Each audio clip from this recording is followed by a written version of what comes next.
back to my channel. I'm Bibitini. Gumagawa nga po ang tips tutorial tungkol sa iba't ibang uri natural na halamang gamot.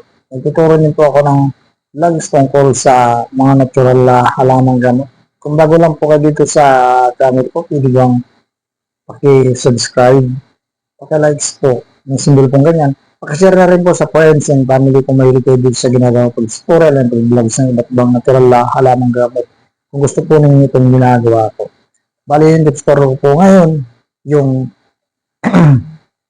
mga sign na yung mga tao ay sign na matanda na sila. Yan. Yan po yung tatalakayin po natin sa araw na to. Tips number 1, mga sign na yung tao ay tumatanda na kapag mayroon siyang cellphone na daladala. For example, daladala niya yung cellphone niya. For example, sa isang room. Tapos, pinatong niya kung saan, hindi na niya na alaala. Tapos, nagkasama siya sa bahay, sasabihin na, nakita mo ba yung cellphone ko? Tapos, hanap siya ng hanap. Halos yung buong bahay ay hinalangkot na niya yung buong bahay. Kasi, kahit i-miss call mo siya, naka-silent pala yung cellphone niya. Kahit miss call or tinawagan niya messenger nung kasama niya sa bahay, naka-silent, tapos, yung volume niya mahina. Siyempre, hindi mo agad makikita yan kung natabunan ng mga damit or saan niya na ipatong yung cellphone niya. Saglit lang, ilang minuto lang, nakalimutan na niya kung saan niya na ipatong dala niya. Hindi man maging cellphone man yan or pira or mga damit or mga importante na bagay na daldala niya, nakalimutan niya kung saan niya nailagay. Yun yung sign na yung tao ay matanda na, malilimutin na. Kasi tips number 2, sign na yung tao ay matanda na, mapapansin mo sa balat ng tao, matanda na siya, kung yung mga 60, 70 to 80, yung balat niya kulubot na, tapos madilaw-dilaw niya, tapos makaslang tingnan siya. Di ba yung balat ko ganyan yan, makinis siya, ganoon siya kulubot, tapos madilaw-dilaw, makaslang pag ginanyan mo siya. Yan. Tapos yung mukha niya kumukulubot-kulubot. Ganun yung sign ng tao ay matanda na. Tips number 2. Tips number 3, sign na yung tao ay matanda na kapag siya ay umubo, bumahing, or nagagalak, masaya siya, o tawa ng tawa. Naiihina siya sa breath niya kung lalaki. Kung babae, naiihina siya sa panting niya. Yan yung sign na matanda na siya. Bumahing, umubo, kasama sa pagbahing ng ihi sa panting niya or sa breath niya. Tips number 3.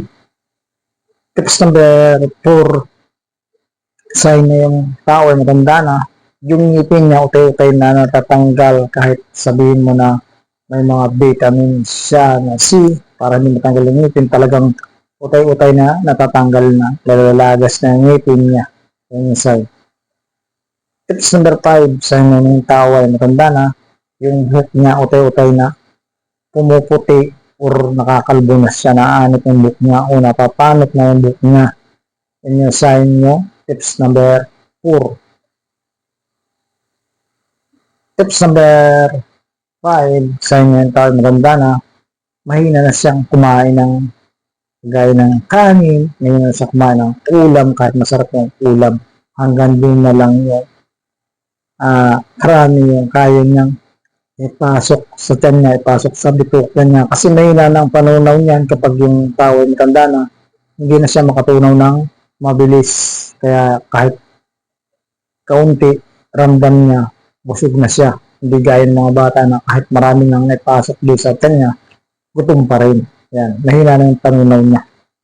Tips number 5. Tips number 6, mahina na yung tao kung siya ay maaga na siya natutulog, tapos gumigising na rin siya ng maaga. Madali na siyang antukin, mahina na siya sa mga pagpupuyat, etc. Yan yung tips number 5. Tips number 6, sign ng tao ay matanda na, gaya ng dati, umiinom siya ng gin, mga 10 tagay, ngayon 2 tagay na lang o 1 tagay na lang, lasing na siya o tuba.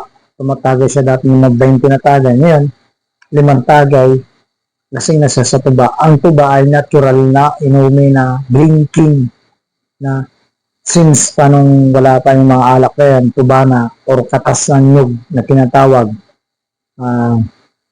coconut tree. Yan. Tips number 6. Tips number 7, sa ng tao ay matanda na, mahina na siyang maglakad. Dati nakakaakyat siya sa mga 10th floor, ngayon hanggang 2nd floor, lawit na yung dila niya, halhal na siya, pagod na pagod yan. Yung sign, yung tao ay matanda na. Tips number 7, sa yung tao ay matanda na, yung malabo na yung mata niya. Tapos, nabibingi na siya. Kapag tinanong mo, kahit karatig na kagayon pa, mga ilang isang di pa lang, Nay! Nay! Kumusta ka na? Ha? Ha? No, nasabi mo. Yun yung sign ng yung tao ay matanda na. Tapos, isang di pa lang or tatlong di pa, gaganon yun pa yan. Gumaganon pa. Kasi, alam niyo ba, kapag yung tao ay matanda na, ang tingin niyan ay nawiri-wiri, tapos makabo. Lalo na kung mahilig yung ikaw nung bata pa sa mga gadgets, yung tutok na tutok, yung epekto kapag tumanda ka, sobrang labo na ng mata mo, yung gumaganon ka pa. Tapos, kulang ka pa sa tulog, wala ka pang ingat sa katawan mo. Yan. Pagdating mo ng 60 to 70 to 80, ganyan. Halos isang di pa na lang yung kan mo, gaganon ka pa. Kasi malabo na yung mata. Yun yung tips number 7. Tips number 8, kapag yung tao ay matanda na, mahina siya sa lamig. Alam niyo ba yung tao kapag matanda na, manipis na nga, sinabi ko sa inyo na manipis na yung balat niya. Hindi mo yun pwede na i-expose sa sobrang lamig, kagaya isama mo sa bagyo, papasukin mo sa freezer, papasukin mo sa bus, magbabiyahe ka sa bus na sobrang lamig, papasukin mo sa SM na sobrang lamig. Yan, mahina na yan ang baga niya, saka manipis na ang balat niya, kaya mahina na siya sa lamig. Tips number 8 yung mga matatanda. Okay? At yan po yung sign na yung mga tao ay matatanda na. Sana po ay nakatulong ako sa nag-search ng video nito, mga sign na yung tao ay tumatanda na or matanda na.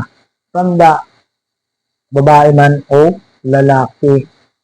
Sa gusto po itong ginawa kong pag-tutorial ng sign na yung tao ay matanda na, hingi nga po ng kaunting tulong. Pwede po bang paki-subscribe? Paki-likes naman po yung paki-share po sa mga friends and family niyo na kung gusto itong ginagawa ng tutorial, pagbulag sa iba't ibang natural na halamang gamot. Okay? Thank you for watching. I will be to be. Bye-bye!